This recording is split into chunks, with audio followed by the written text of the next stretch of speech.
আসসালামু আলাইকুম। আপনারা সবাই কেমন আছেন? নিঃসন্দেহে ভালো আছেন। আজ আমরা ফর্মুলা নিয়ে আলোচনা করব। এটা হলো কনকেটিনেন্ট ফর্মুলা।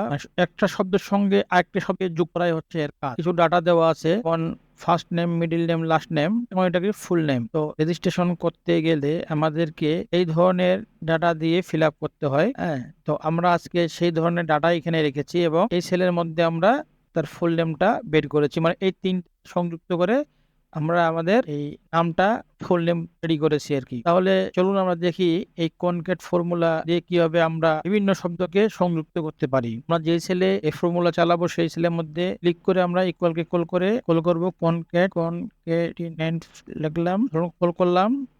এখন আমরা এটাকে ধরিয়ে দিলাম, যে শব্দগুলো আমরা যুক্ত করব সেই শব্দগুলোকে আমরা দিয়ে দিলাম। এখন সেই শব্দগুলো সংযুক্ত হয়ে গেছে। এখন বিষয়টা দাঁড়াচ্ছে, আমার এমডি রেজাউল ইসলাম এই শব্দটা ছিল, এই শব্দটা আমাদের সংযুক্ত সে করে দিয়েছে কিন্তু একসঙ্গে লেগে গেছে। এখন আমরা যদি চাই এই শব্দটাকে একটু আমরা স্পেস দিয়ে দিয়ে এখানে যেভাবে করছি, যদি আমরা এখন এই নামের মধ্যে একটা করে স্পেস, প্রতিটা শব্দের পরে একটা করে স্পেস চাই, তাহলে আমাদের কি করতে হবে? এই ফর্মুলাতে ক্লিক করে আমাদেরকে ডবল কোটেশন, একটা স্পেস, ডবল কোটেশন, কমা, আবার পরবর্তী ওয়ার্ডের মাঝখানে কমা দিয়ে আমরা ইন্টার কল করলে আমাদের শব্দটাকে সে আলাদাভাবে তৈরি করে দিল। এই স্পেস শুধু দিয়েছি আমি স্পেস দেখানোর জন্য। আমরা যদি চাই মানে ড্যাশ, আমরা যদি চাই আমরা এখানে ডট, যে কোনো জিনিস ইউজ করতে পারি।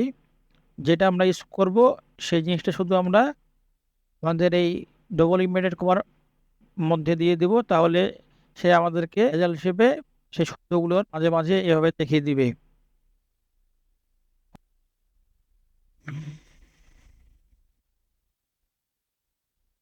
এটা আমাদের রিমুভ করা হয়ে গেল। হুম, আমাদের ইতিমধ্যে আমরা কনকেটিনেন্ট ফর্মুলার কাজ আমরা দেখে নিলাম। এখন আমরা এর পাশাপাশি আরেকটা জিনিস শিখবো, সেটা হচ্ছে আমরা কনকেটিনেন্ট ফর্মুলাকে ইউজ না করে কিভাবে এই কাজটা করব। আমাদের এই সেলে ক্লিক করলাম, মানে ইকুয়াল ক্লিক করলাম, যে ডাটাটুকু দরকার সেটাকে সিলেক্ট করলাম, এখানে এন্ড ইউজ করলাম, তারপরে ডবল কোটেশন, স্পেস, আবার এন্ড, আবার টিএসএলটা শুইছে, ডবল কোটেশন, এন্ড দিলাম, স্পেস, এন্ড শেষ।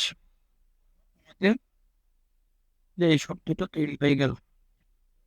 এই চাইলে কিন্তু এই এরকম কোটেশনের মধ্যে কিন্তু ড্যাশ, ডট, কমা যা যায়, যেটা আমাদের দরকার সেটা আমরা ইউজ করলে সেটা রেজাল্ট আমরা পেয়ে যাবো। আমরা এটা এনে দিই,